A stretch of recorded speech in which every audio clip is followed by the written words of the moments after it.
kembali bersama kami di Forum Christian. Saya kembali memberi kesempatan kepada teman-teman mahasiswa untuk bertanya kepada narasumber yang hadir di studio. Ada yang mau bertanya? Silakan. Oke, silakan. Baik, selamat malam. Selamat malam.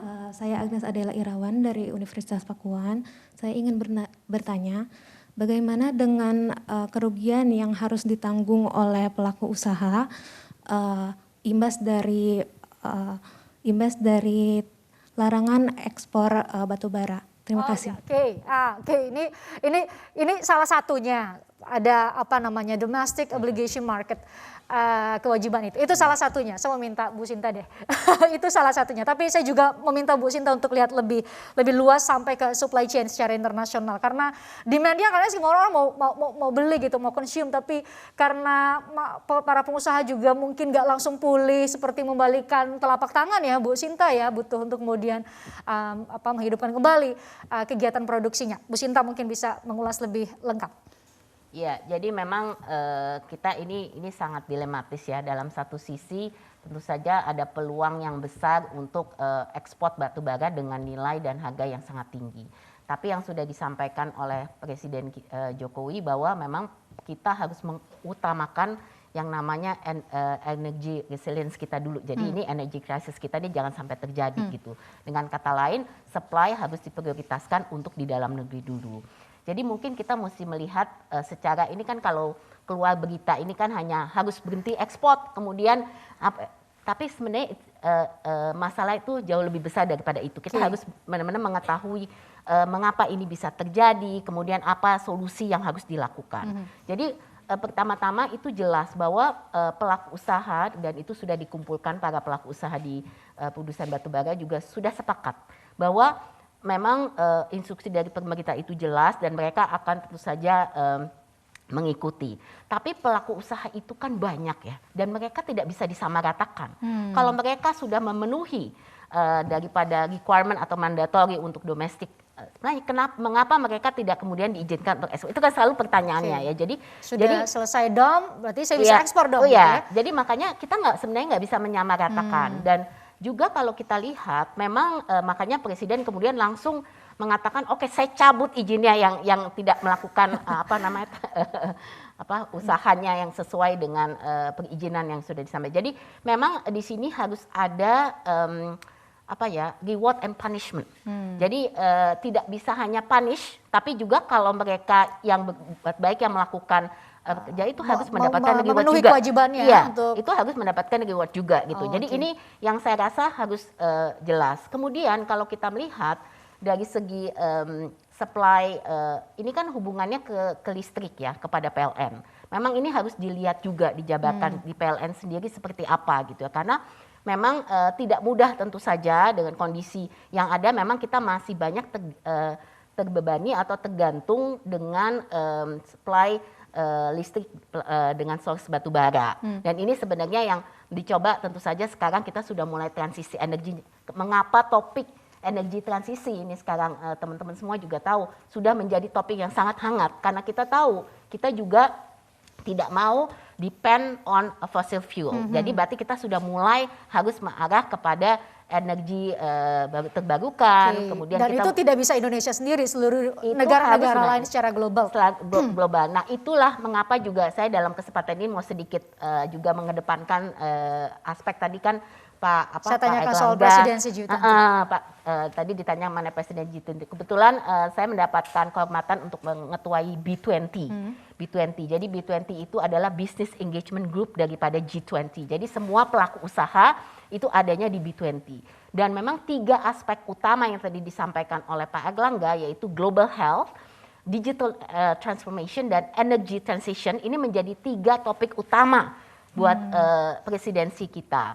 Nah, kita kebetulan masuk ke dalam tema yang namanya kolaborasi, inovasi, dan inklusif. Jadi kita tidak hanya tentu saja kerjasama dan kolaborasi antar negara ya untuk bisa memulihkan ekonomi, tapi juga dari aspek inovasi tadi kita bicara soal digital, kita bicara soal teknologi ya, dan yang terakhir juga mengenai inklusif. Jadi tidak hanya jadi kita bicarakan perempuan, UMKM, kita juga masuk ke dalam yang namanya ekonomi berkelanjutan atau green economy. Ini menjadi satu unsur yang penting yang akan menjadi topik utama di dalam diskusi kita di dalam B20. Jadi outcome-nya nanti itu kita akan perlu memberikan policy recommendation atau kebijakan yang masukan kebijakan yang akan disampaikan kepada G20 leaders-nya gitu. Itu dari outcome daripada B20.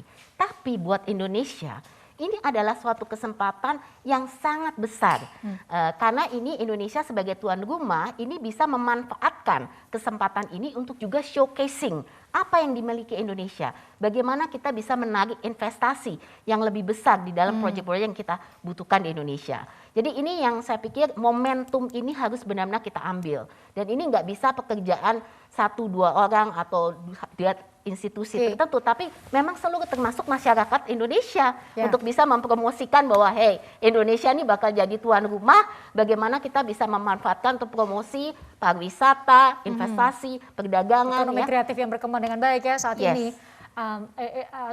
Saatnya untuk hadir di panggung utama. Menarik investasi. Investasi ada 1.200 triliun. Saya bicara mengenai investasi langsung. Tahun 2022 ditargetkan, saya sebutkan 1.200 triliun. Salah satu strategi yang dilakukan pemerintah itu 40% akan didorong untuk investasi sektor hilirisasi komoditas seperti nikel, bauksit, dan timah.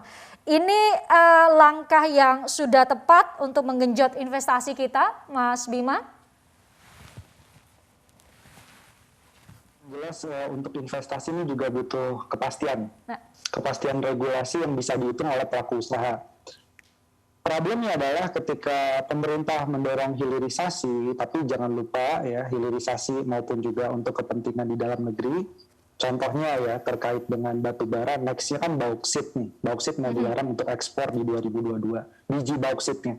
Tapi yang jelas adalah kalau kita belajar kemarin dalam hal kepastian, pelarangan batu bara secara mendadak itu dan kemarin itu kan dipukul rata, mau yang taat terhadap DMO, mau yang kemudian mangkir terhadap DMO, itu kan dipukul rata sampai Januari 2022 dilarang untuk ekspor. Nah itu kan yang dibaca dari surat edarannya. Ini kan memberikan ketidakpastian. Musuh terbesar di Indonesia untuk investasi ini adalah uncertainty. Kita bisa bahas dari ease of doing business, kita bisa bahas dari indeks daya saing global. Musuhnya di situ adalah government policy inconsistency. Nah, termasuk soal pelarangan yang dilakukan secara tiba-tiba atau mendadak. Ini harusnya memang jadi PR besar kita. It's okay untuk memasok produksi dalam negeri, untuk stabilitas harga, misalnya batu bara kaitannya dengan tarif listrik, tapi yang perlu di-highlight adalah harus ada perencanaan dan sebenarnya bisa kok diprediksi bahwa ekonomi sudah mulai longgar, pasti permintaan batu bara naik, maka harus ada kewajiban DMO yang ditegakkan. Tapi jangan perusahaan batu bara yang DMO-nya sudah bagus, DMO-nya sudah patuh, disamakan dengan perusahaan batu bara yang tetap dilarang ekspor maksudnya ya? Ini betul ya. Ini yang kedua, kalau kita mau menarik investasi di sektor hilirisasi, tentu problem yang disampaikan Bu Sinta tadi sangat relevan, yaitu cost structure di Indonesia ini masih tinggi. Apa saja? Beresin dulu deh masalah biaya logistik kita, yang masih 23% sekian dari PDB itu, yang membuat kita kalah saing dengan negara-negara tetangga kita seperti Vietnam misalnya. Kemudian kita beresin apa lagi? Beresin soal masalah pemberantasan korupsi. Soal masalah KKN itu juga bikin pusing investor. Karena itu ada cost tambahan di luar dari biaya yang sudah disepakati untuk berinvestasi di suatu negara. Tentunya mereka juga memperhatikan apa yang disebut dengan ICOR, Incremental Capital Output Ratio kita yang nilainya diprediksi 8 tahun 2021. Negara-negara ASEAN lainnya itu cuma 4 ICOR nih. Kalau kita 8. Artinya butuh input yang lebih banyak untuk menghasilkan output yang sama. Itu PR untuk menarik investasi. Termasuk yang terakhir ya, terkait dengan rencana soal batu bara digunakan bagi pasokan di dalam negeri. Ini juga menunjukkan bahwa Mbak Fis, ada masalah serius soal transisi energi kita yang digadang-gadang mau masuk kepada energi terbarukan. Termasuk tema besar di dalam G20, itu juga nanti salah satunya kan mendorong untuk energi terbarukan, climate change. Tapi ternyata ini membuktikan bahwa kita kayaknya nggak bisa move on dari ketergantungan batu bara nih. Sampai akhirnya kita stop ekspor untuk produksi batu bara dilempar ke pasokan PLN di dalam negeri. Jadi konsistensi ini penting, karena yang mau investasi di energi terbarukan melihat kebijakan pemerintah ternyata masih pro terhadap fosil. Begitu juga soal insentif PPNBM untuk kendaraan bermotor. Ini sebaiknya dievaluasi, kalaupun diberikan spesifik ke mobil listrik. Jangan kemudian diskon PPNBM-nya diberikan kepada mobil yang berbahan bakar BBM, sehingga ini juga akhirnya membuat orang bingung, mau masuk nggak sih investasi ke ekosistem nikel, baterai listrik, tapi kebijakannya kok belum mendukung ke arah sana.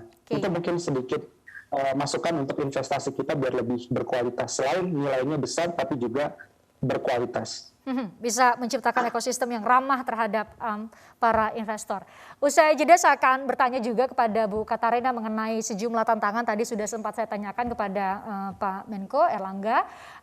Saya juga ingin meminta perspektif dari Bu Katarina mengenai sejumlah tantangan secara global maupun dalam negeri untuk kita pulih bahkan akselerasi pertumbuhan ekonomi. Sesaat lagi di Forum Prestia.